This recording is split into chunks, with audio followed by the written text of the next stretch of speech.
My name is Matt Russell. I have a master's degree in Aero and Astro from the University of Washington,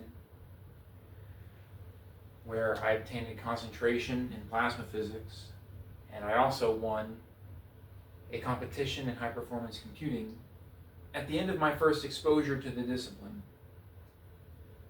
So, since then, my first job out of grad school was stumping frontier models with problems in physics.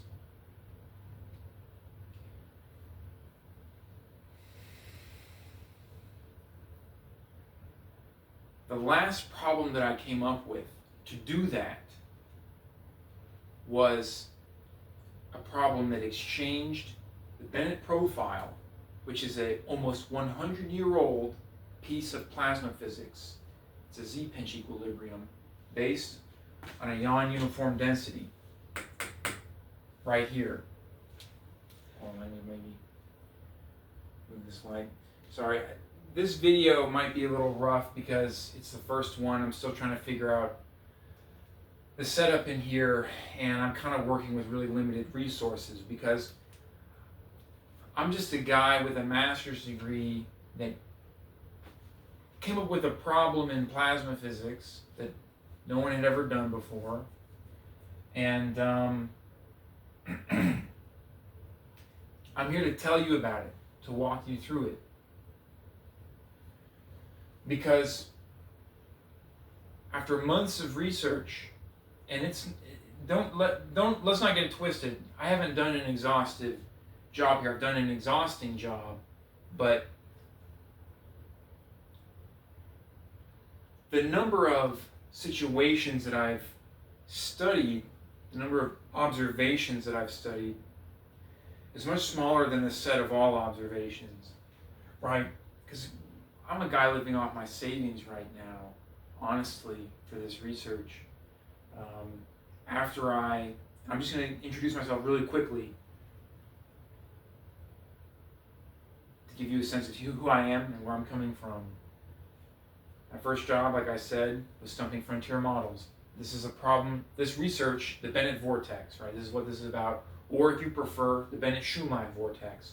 Personally, I prefer the Bennett-Schumacher vortex, but Yuri Schumacher is still alive, and he doesn't.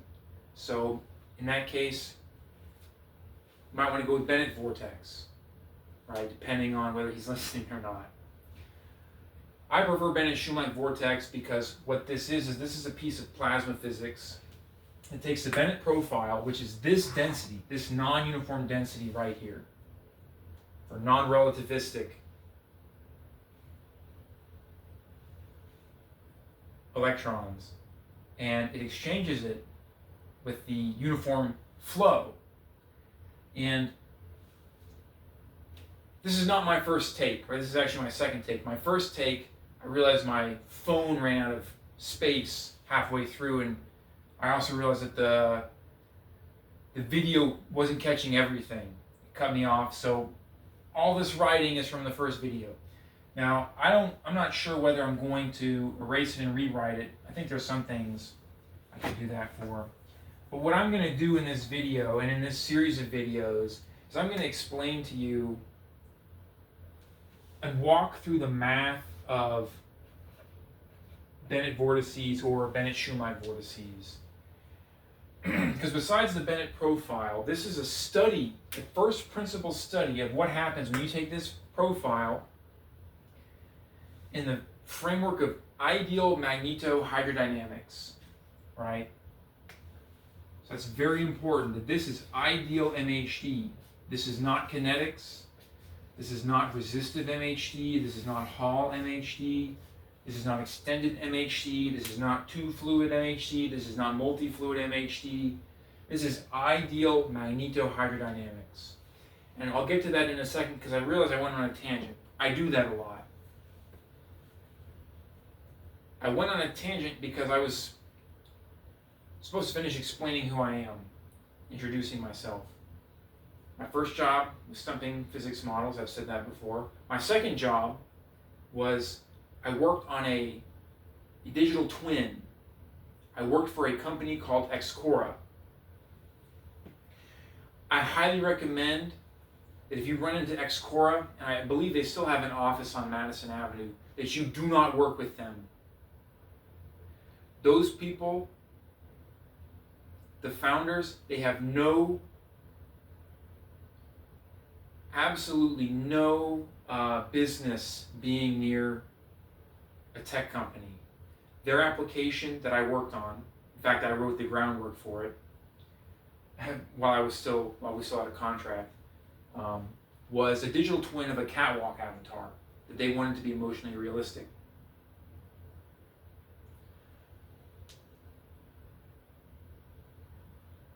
What I did, because to get an emotionally realistic motion, you really need motion capture.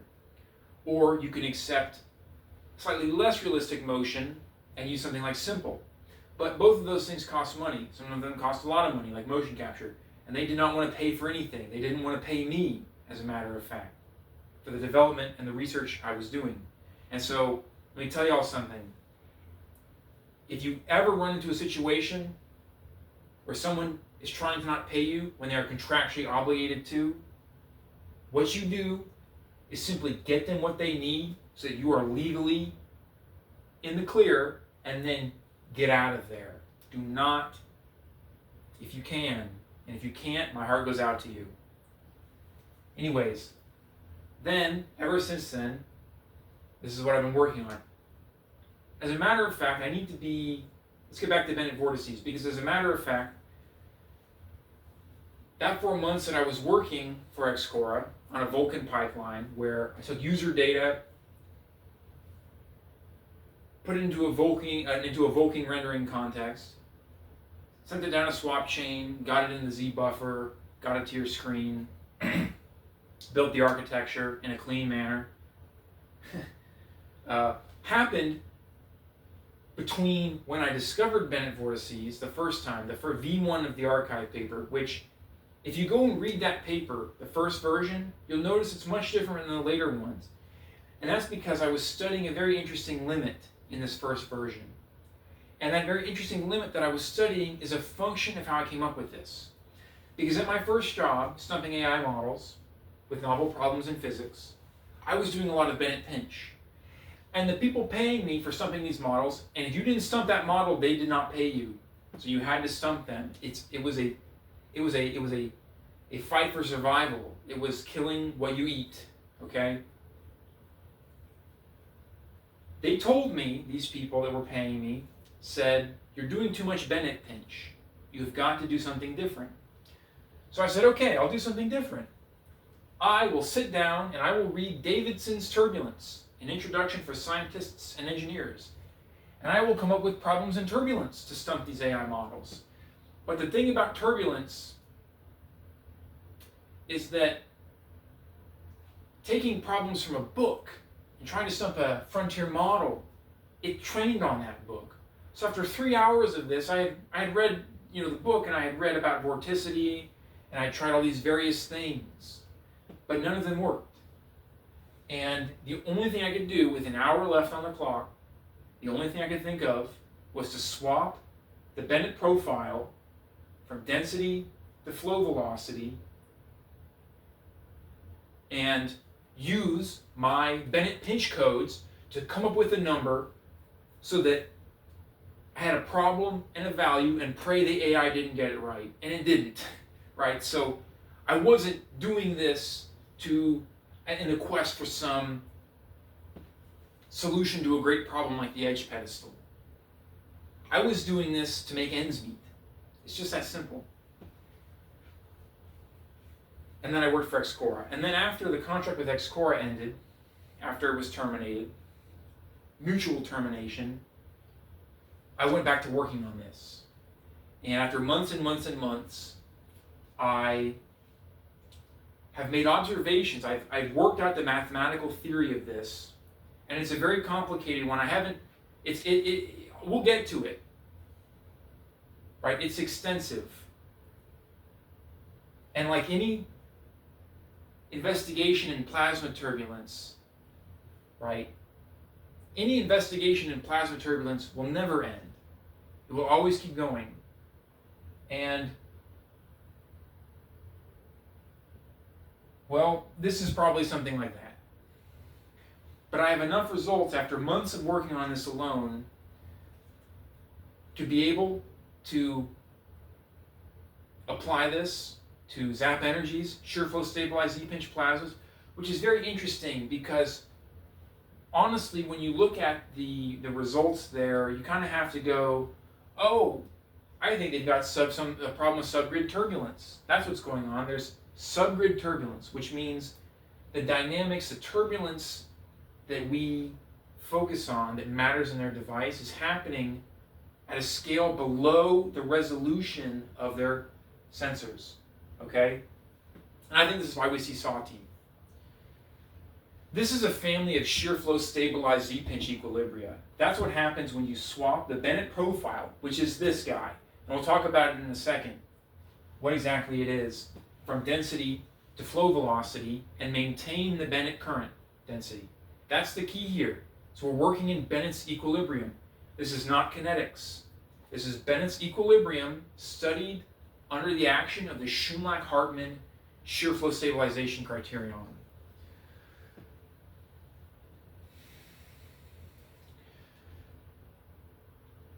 Now what I have on the board here, okay, so this is the Bennett profile, and I might need a different color marker for this, but all I have is black right now. Bennett profile.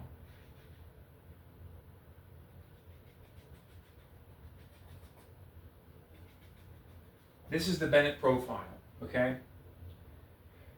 It's an analytic Z-pinch equilibrium that Bennett came up with almost 100 years ago. He is one of the founding fathers of plasma science. He is one of the greats. He's one of the giants whose shoulders that we stand on.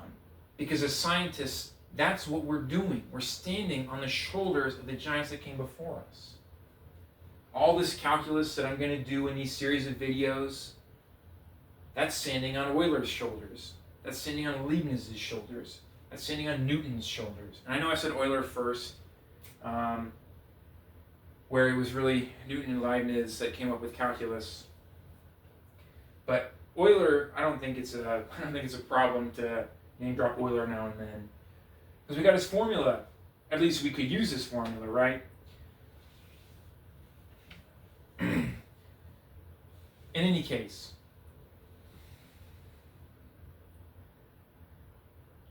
I'm saying a lot of words, and you might be wondering, what do some of these words mean? What's magnetohydrodynamics? What is a Z-pinch? What are these symbols? What is R sub M? So we're going to get to that, right? First, I want to talk about Bennett's profile, because from the perspective of an applied mathematician, what I have done is I have taken a particular kind of structure and I have investigated the consequences of integrating it. So the structure that Bennett was studying is this, and the key here is this chi-squared. So what is chi-squared? Chi-squared is B over T, okay? T is temperature. That is the plasma temperature.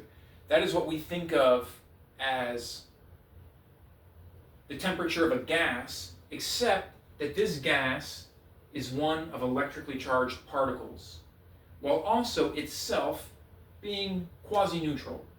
And quasi-neutrality is very important in plasma physics, because quasi-neutrality is when things are neutral, but not so neutral as to be uninteresting.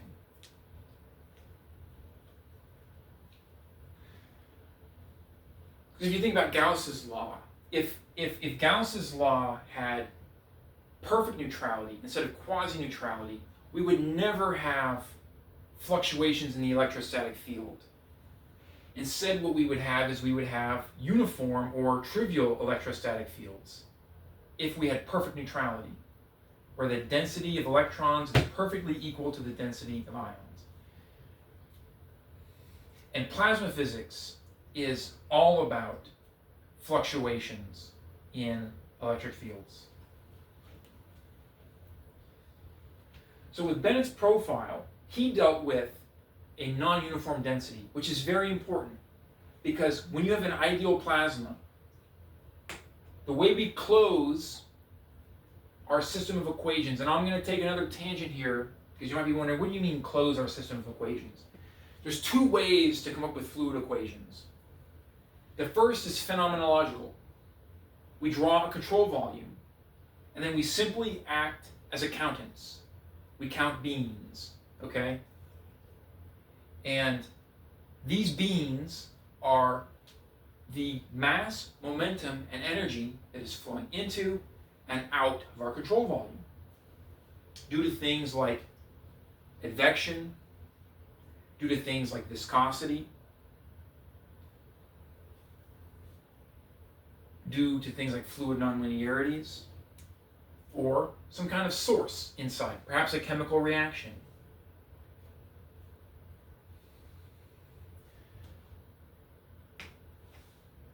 Personally, I don't like that. I've never liked the phenomenological approach, the control volume approach to deriving fluid equations, because it's so ad hoc to me.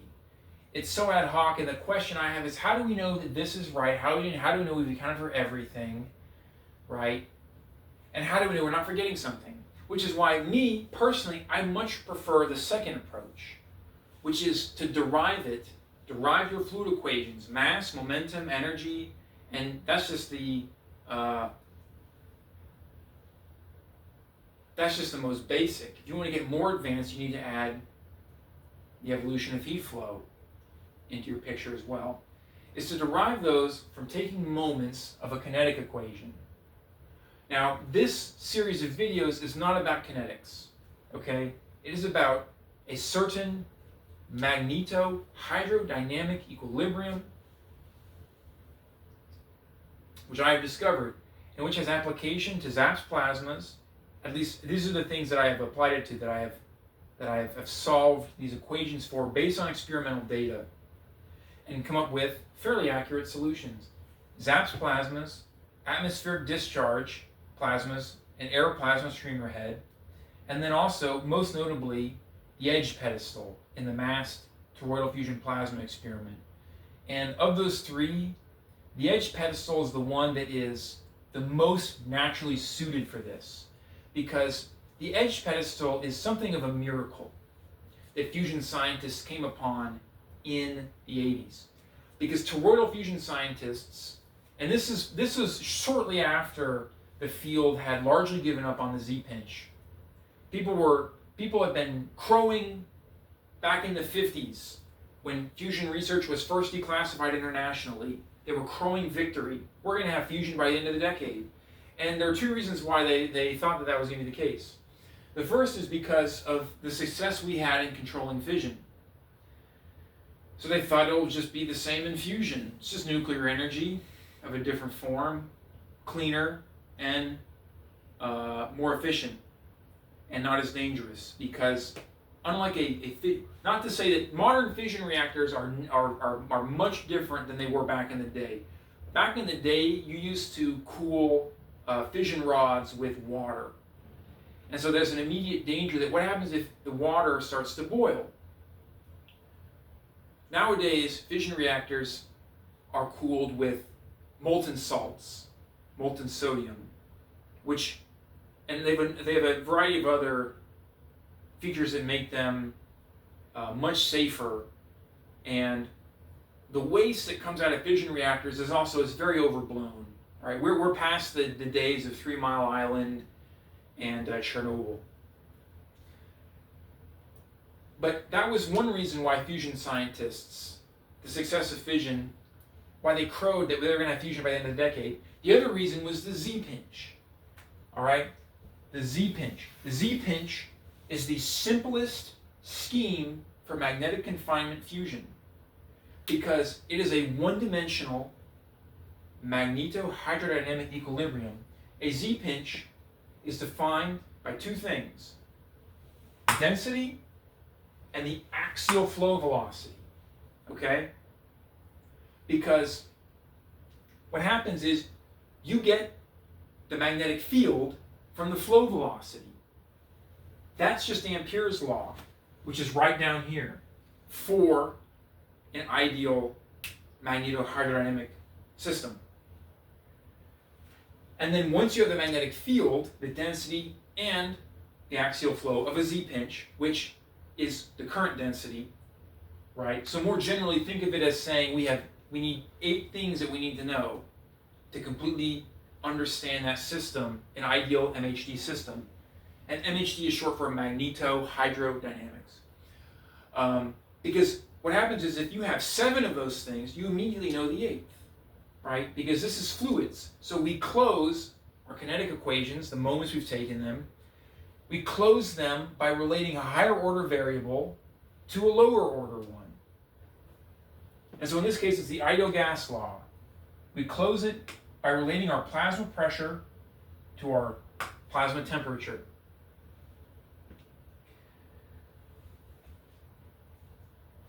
Now this is very important because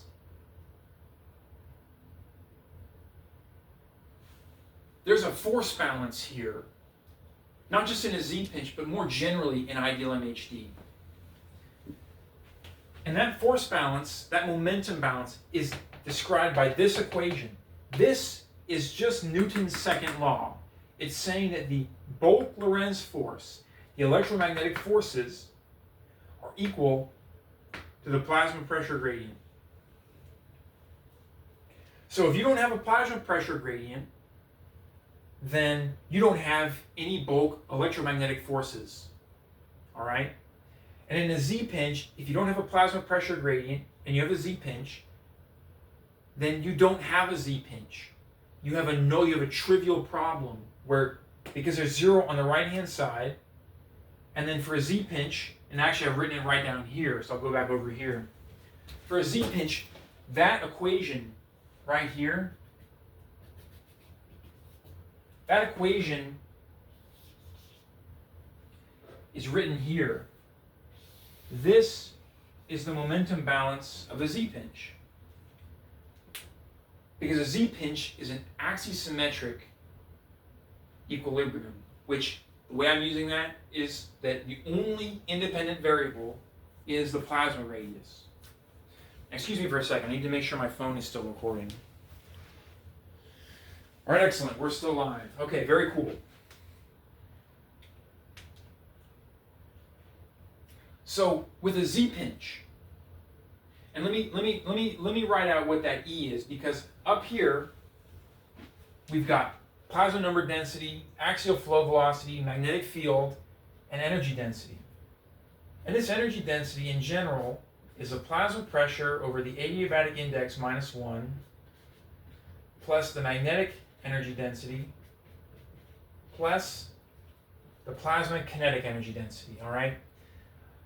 I spent a good part of a year writing a GPU, a CUDA C 3D plus T ideal MHD code.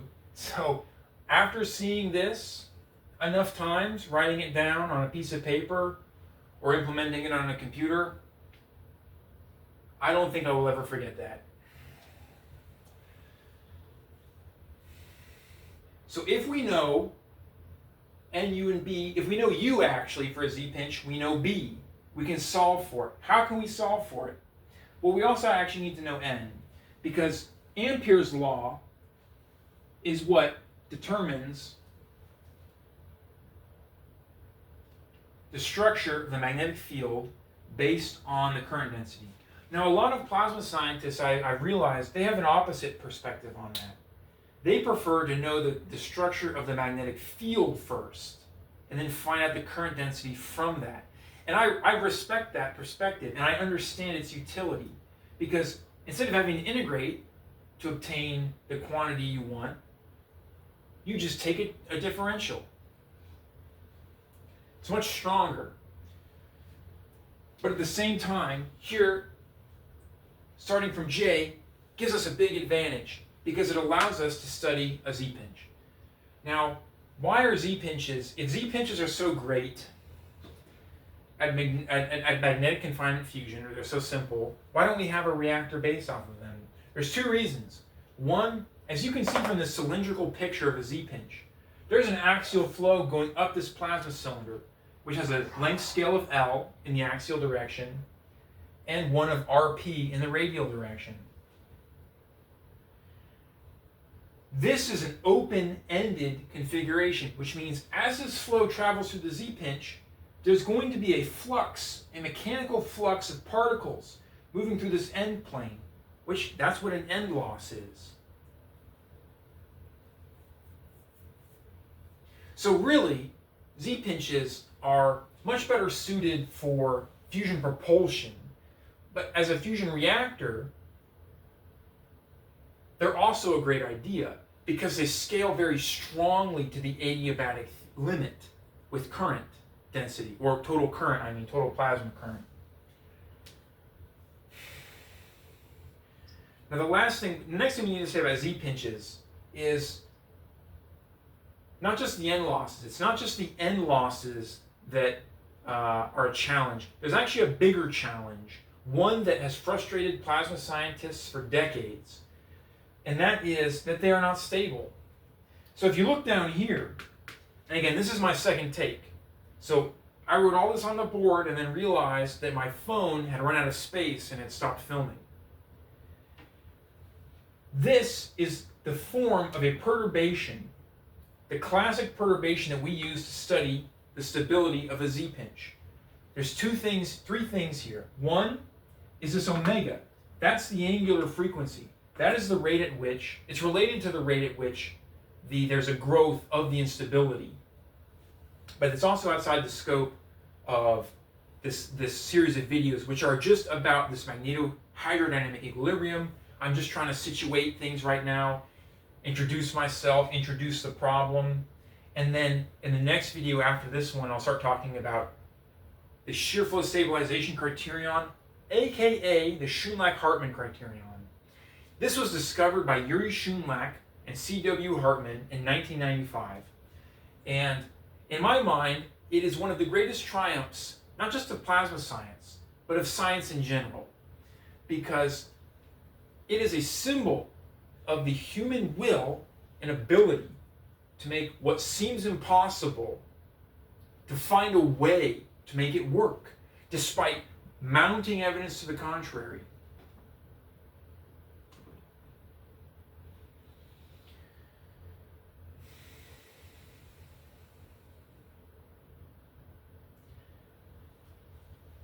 So I do need to say something about the Z-pinch stability, because what kills Z-pinches is really this M right here. That is I'm calling it the azimuthal mode number.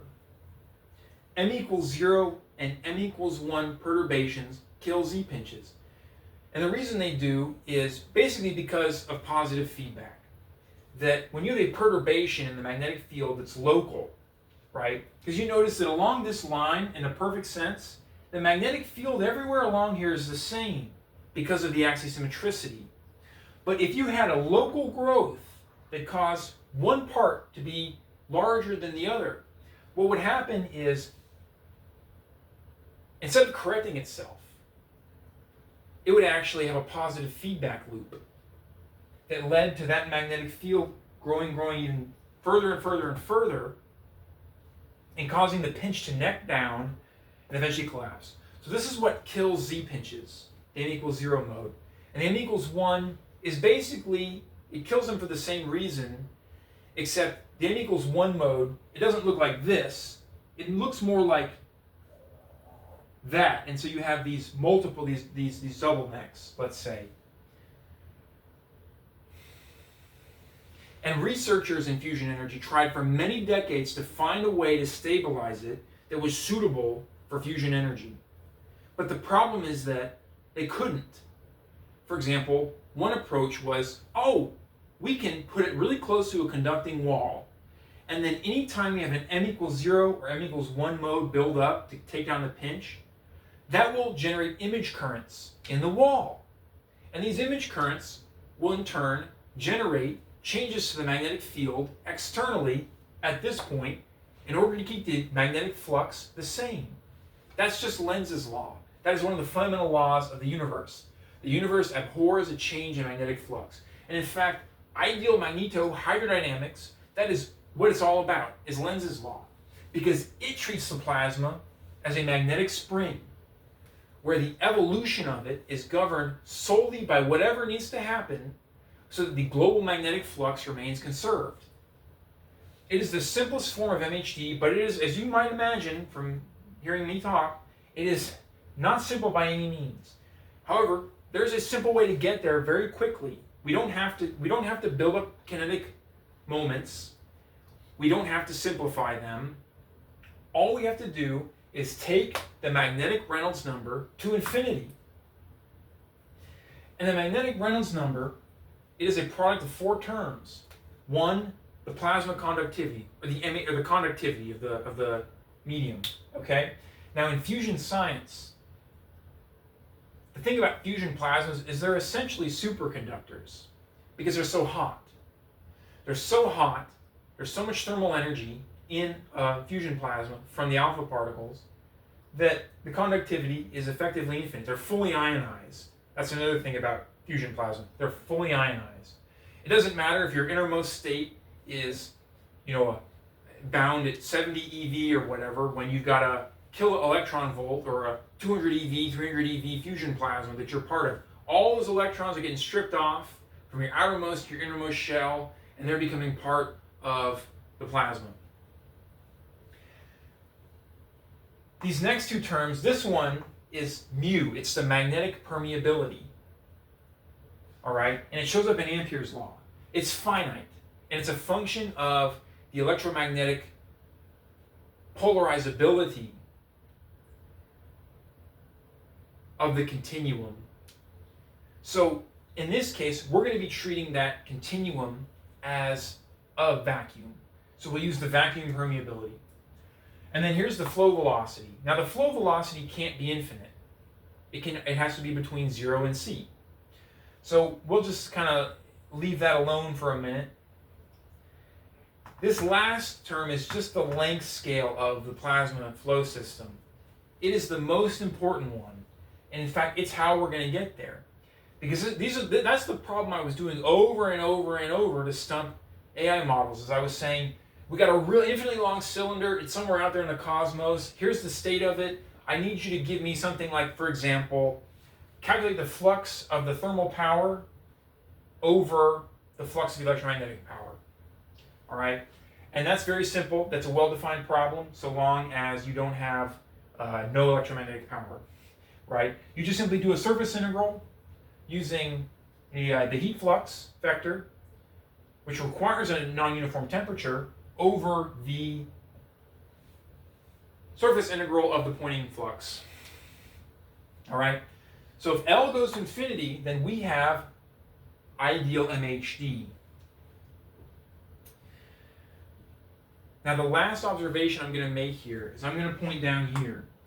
This is just Ampere's law for a Z-pinch, right? It's just this equation written out where we have a one-dimensional axial flow of current that results in an azimuthal magnetic field, which means one that is a cylindrical angular coordinate, right? That is theta.